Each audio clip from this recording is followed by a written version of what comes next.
आज हम लोग क्लास 8 का हिंदी सब्जेक्ट का श्रम की प्रतिष्ठा चैप्टर का क्वेश्चन आंसर देखेंगे। और श्रम की प्रतिष्ठा चैप्टर को जो है लेखक आचार्य विनोबा भावे ने लिखा है। उन्होंने इस पाठ के जरिए लोगों को सिखाया है कि हमको जिंदगी में जीवन में हमेशा परिश्रम करना चाहिए, श्रम करना चाहिए। हमको श्रम करने से किसी तरह का जी नहीं चुराना चाहिए, भागना नहीं चाहिए। हमेशा हमको काम करके बिजी रहना चाहिए। सोचते हैं लोग कि छोटे लोग जो हैं उन्हीं को केवल श्रम करना है, परिश्रम करना है। ऐसी बात नहीं है। उच्च वर्ग के लोग, धनी मानी वर्ग के लोग, शिक्षित वर्ग के लोग, वे लोग भी काम कर सकते हैं। ठीक है ना। इसमें काम करने के लिए कोई कैटेगरी नहीं होना है। हर आदमी को लाइफ में काम करने, परिश्रम करने के लिए सीखना है।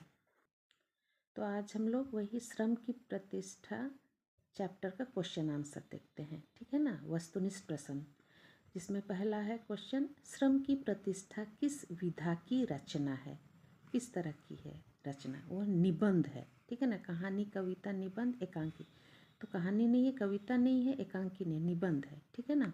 उसी तरह से श्रम की प्रतिष्ठा के लेखक का नाम क्या है? मैंने जैसे बताया था, आचार्य विनोबा भावे हैं। ठीक है ना।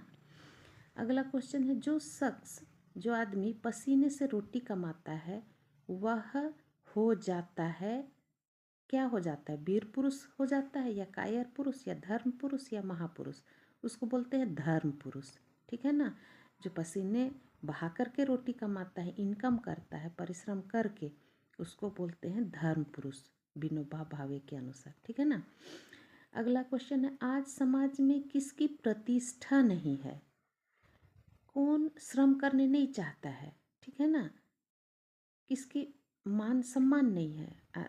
तो वो है श्रम की, न मन की, न तन की, न धन की। वो है श्रम की प्रतिष्ठा नहीं रह गई है। ठीक है ना। परिश्रम करना नहीं चाहता है आदमी लोग। अगला क्वेश्चन है लघु उत्तरीय प्रश्न, जिसका पहला क्वेश्चन है, श्रम की प्रतिष्ठा के लेखक आचार्य विनोबा भावे का वास्तविक नाम क्या था? वास्तविक नाम था विनायक राव। ठीक है। अगला क्वेश्चन है, पृथ्वी का भार किसके मस्तक पर स्थित है? वो है शेषनाग, सांप है। ठीक है ना। शेषनाग के मस्तक पर पृथ्वी का भार है। अगला क्वेश्चन है, किसने मजदूरों को कर्मयोगी कहा है? किसने? भगवान ने मजदूरों को कर्मयोगी कहा है, क्योंकि मजदूर ज़्यादा परिश्रम करते हैं। ठीक है ना। अगला है, कौन सा शख्स, कौन सा व्यक्ति धर्म पुरुष हो जाता है, बन जाता है?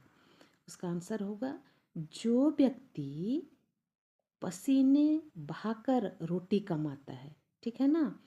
परिश्रम करके, पसीना बहा करके जो रोटी कमाता है वही धर्म पुरुष हो जाता है। ठीक है। अगला क्वेश्चन है, अपने समाज में किसकी प्रतिष्ठा नहीं है? वो है श्रम की प्रतिष्ठा नहीं है।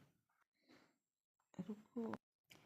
अगला क्वेश्चन, निम्नलिखित वाक्यांश में आए कारक विभक्तियों का नाम लिखिए।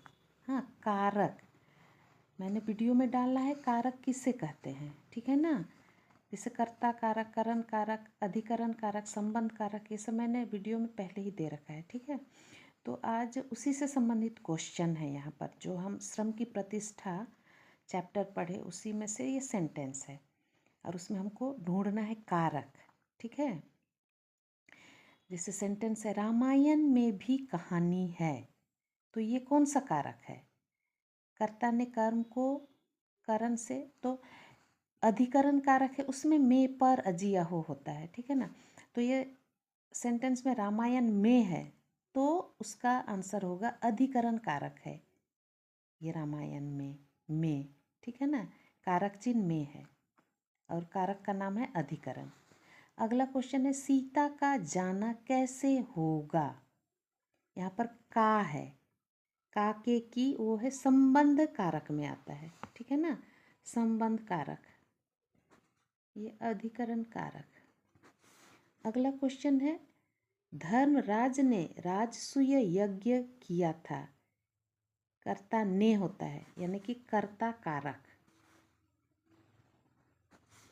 यहाँ ने है। चिन्ह, कर्ता कारक का चिन्ह है ने, ठीक है, तो कर्ता कारक होगा। बूढ़ों को काम से मुक्त रहना चाहिए, यह कर्म कारक भी है यहाँ पे, कर्ता ने कर्म को है तो कर्म कारक होगा, ठीक है ना। और काम से मुक्त रहना चाहिए, अलग होना अपादान कारक होता है, काम से मुक्त रहना चाहिए, अलग होना, ठीक है ना, तो अपादान कारक होगा। अगला क्वेश्चन है, निम्नलिखित शब्दों के विपरीतार्थक शब्द लिखिए। तो इसका होता है पृथ्वी का, क्या होता है, पृथ्वी का होता है आकाश, ठीक है ना, पृथ्वी का होता है आकाश। पाप का होता है पुण्य। नालायक का अर्थ उल्टा होता है, विपरीत होता है लायक।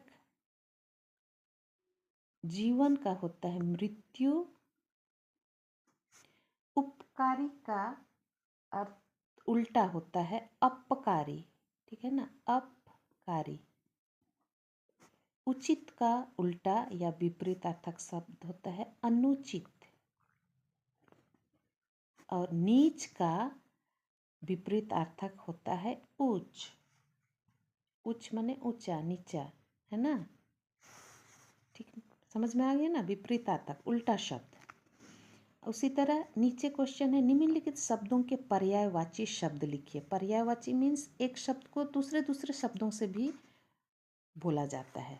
जैसे हम लोग पर्यायवाची देखते हैं, पृथ्वी को का पर्यायवाची शब्द क्या है, धरा, धरती, वसुंधरा, वसुंधरा भी बोलते हैं, ठीक है ना। पृथ्वी का पर्यायवाची धरा, धरती है, वसुंधरा, अलग अलग नामों से जानते हैं पृथ्वी को। उसी तरह भगवान का पर्यायवाची शब्द अलग अलग नाम है, देव है, प्रभु है, ईश्वर है। रात का पर्यायवाची शब्द अलग अलग नाम क्या है, निशा है, रात्रि है, रजनी है।